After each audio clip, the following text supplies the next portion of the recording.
Boa noite, pessoal. Hoje é dia 13 de maio de 2020, né? Bem-vindos aí mais uma vez ao canal Holístico Conservador, né?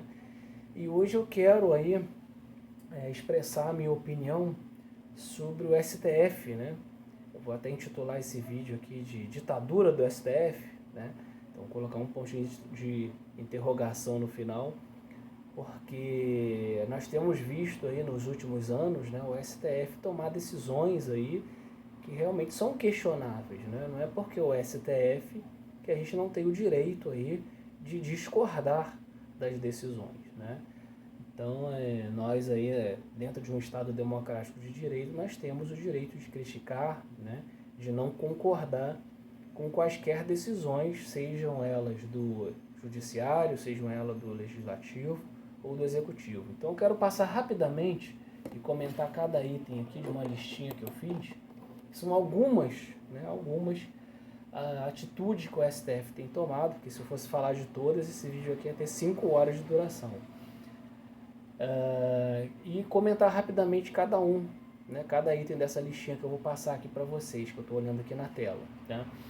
Então a gente tem aqui que o STF impediu que o Lula fosse transferido, né, para uma cela coletiva. Né? A gente sabe que o Lula é um cara que acho que nem o ensino médio tem.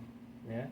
Então ele não teria o direito, como ex-presidente, ele não tem a prerrogativa, né, o privilégio ou os privilégios, né, de estar numa cela separada, exclusiva para ele, com o conforto que ele estava tendo ali. Né? Se fosse uma outra pessoa, com certeza não teria essa regalia.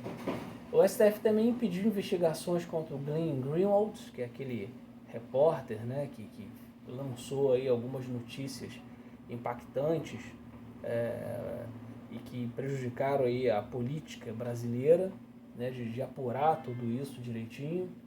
Impediu o segmento de investigações contra o crime organizado, dificultando o uso da COAF, né, que estava debaixo ali do Ministério da Justiça e acabou saindo, né? Acho que voltou ali para o Ministério da Economia, se eu não me engano. E pediu a nomeação do diretor da PF, né? Porque baseado numa evidência, né? Porque o ministro que realizou esse impedimento baseou a sua canetada numa suposta intervenção do presidente da República por causa da aproximação que o Ramagem, né, que era quem o Bolsonaro queria ter indicado, e que através dessa nomeação haveria, né, supostamente, uma interferência, uma tentativa de interferência na Polícia Federal.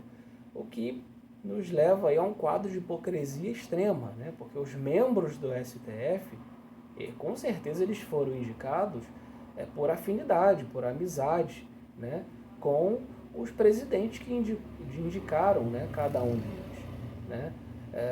Então é uma hipocrisia e também é inconstitucional realizar um impedimento desse, já que a lei e a Constituição brasileira dá essa prerrogativa, né, dá essa exclusividade ao presidente, né, e sabendo que a indicação de cada um deles foi feita justamente por uma questão de afinidade, né? E política, inclusive. Né? Nenhum presidente vai colocar no STF, num cargo vitalício, uma pessoa que não é alinhada politicamente com ele. Todos os presidentes anteriores ao Bolsonaro fizeram isso. Né? Então, foi mais uma atitude aí arbitrária, né, monocrática, vinda do STF, aí tentando descredibilizar e interferindo num outro poder, né? É o judiciário interferindo no executivo, né? Também teve aí o impedimento, né? O STF impediu que fosse mandado aí 34 diplomatas da ditadura comunista venezuelana, né? Que é uma prerrogativa das relações exteriores, que está vinculada ao executivo. Então foi mais uma interferência, né? Essa prerrogativa, essa exclusividade de mandar esses diplomatas embora das relações exteriores, que está vinculado ao poder executivo, debaixo da autoridade do presidente da República, e, mais uma vez, eles fizeram esse impedimento. Né? mais uma vez eles fizeram uma intervenção aí no Executivo. Suspenderam investigações contra os ministros do STF e seus parentes, né, e amigos, afastou fiscais da Receita Federal que investigaram os seus membros, né, ou seja, os membros do STF não podem ser investigados pela Receita Federal, né, nós podemos. E a Constituição diz que nós todos somos iguais perante a lei, né, mas pelo visto eles não são iguais a nós, eles estão num nível superior. Instaurou um inquérito para censurar todo aquele que falasse contra o STF. Inclusive, recentemente, um grupo de manifestantes estava, acho que em frente à casa do ministro Alexandre de Moraes, e eles foram presos porque não poderiam estar ali protestando, né? Obrigou o abastecimento de navio iraniano, né? Causando um atrito aí entre o Brasil e os Estados Unidos, ou seja, foi mais uma interferência no Executivo, porque o Executivo não queria que esse navio fosse abastecido, né? E aí o STF entendeu que ele deveria ser abastecido e causando aí um possível atrito, né? Deu parecer favorável ao traficante homicida Elias Maluco, rasgou a Constituição fatiando o impedimento, o impeachment da Dilma para preservar os direitos políticos dela, né? Ou seja, a Constituição claramente diz que um presidente impedido tem que ficar 8 anos inelegível, né? E aí a gente vê o Lewandowski presidindo aquela sessão lá no Senado, onde foi feito um acordão, né? E a Dilma foi impeachmentada, mas os seus direitos de ser possivelmente eleita em nas próximas eleições, a partir do impedimento, seria cabível quando a Constituição diz que não pode. É claro, não cabe nem interpretação, é ler e entender, né? Você pode procurar isso aí muito facilmente na internet. Acabou com a segunda instância, acabou com a prisão em segunda instância, né? E a gente viu aí que em menos de 10 anos o STF mudou o entendimento 4 vezes, né, sobre a prisão em segunda instância. E ficou muito claro ali que essas mudanças, né, elas estavam ali atreladas a quem precisava ser preso. A gente precisa prender pessoas em segunda instância, então vamos mudar vamos mudar o entendimento, né? Vamos mudar a lei. Não, a gente precisa soltar pessoas aí que, né? Então vamos mudar a lei de novo. Então não pode mais prender em segunda instância. A gente precisa prender determinadas pessoas. Então vamos mudar de novo. Então foi mudado 4 vezes em menos de 10 anos, né? Isso também é um fato, né? Isso não é uma opinião que eu estou dando, né? Mandou investigação de Moro para o colinho dos seus amigos em Curitiba, né? Aí causando uma certa desconfiança, né? E libertou, quem não se lembra aqui da libertação do Jacó Barata, né, filho, né, o Jacó Barata filho, toda a sua gangue aqui no Rio de Janeiro, através de habeas corpus, né, aí com as canetadas do ministro Gilmar Mendes, né, que foi descoberto que ele foi padrinho de casamento da filha do cara, né, e que supostamente a mulher dele parece que era a tia dessa menina. E aí quando o Gilmar Mendes foi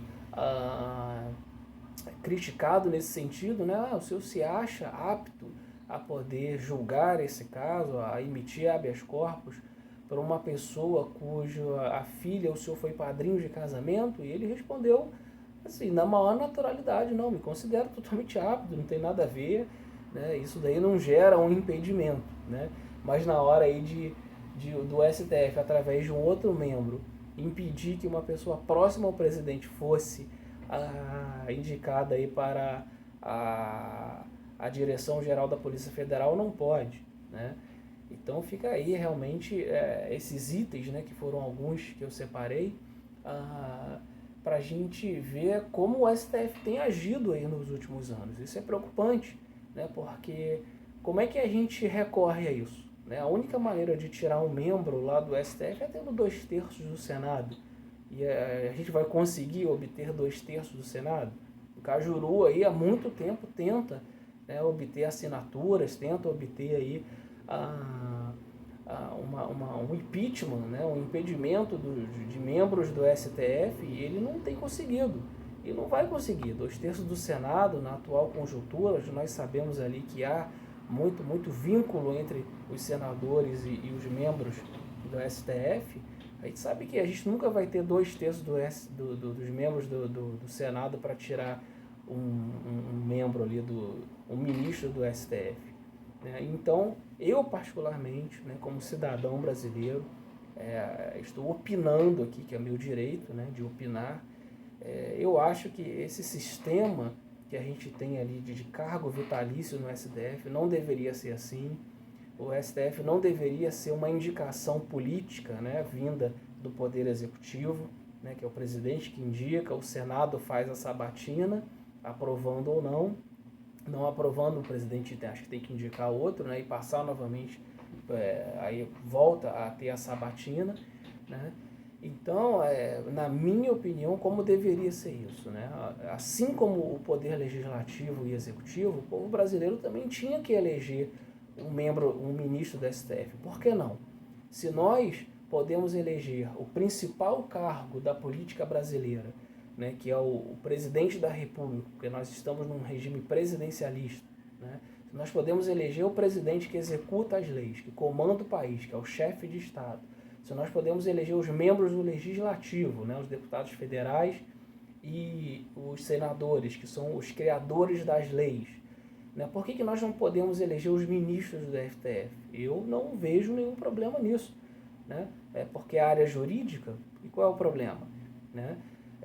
E na minha opinião também, esse possível membro do STF que seria eleito pelo povo brasileiro, né, na minha opinião, ele deveria ser uma pessoa de carreira, que deveria passar por todas as instâncias, a primeira instância, a segunda instância, a terceira, quantas instâncias forem, né? E aí sim ele se tornaria uma pessoa apta a concorrer a um cargo no STF e cumpriria também um mandato, né? Assim como é feito no Legislativo, no Executivo, eu daria também um mandato aí de 4 anos. Ele vai lá, exerce o trabalho dele e depois daquele trabalho, dependendo do tempo de serviço dele, tudo direitinho, como manda a lei, ele se aposentaria ou voltaria a trabalhar no seu escritório ou em funções que ele estivesse exercendo anteriormente, né? Então, nós teríamos aí no Poder Judiciário o mesmo rito, né? A mesma forma, né, de preencher aquele quadro com pessoas que fossem eleitas pelo povo brasileiro. Eu não vejo o porquê que não pode ser dessa forma, né? Então eu deixo aqui a minha opinião a respeito disso aí. Me preocupa muito essa questão do STF, né, interferindo no Poder Executivo, né? Isso aí é uma coisa que está muito clara, né? Só não vê quem não quer. E fica aí essa minha preocupação e a minha opinião a respeito, tá bom? Um abraço para vocês aí e até o próximo vídeo.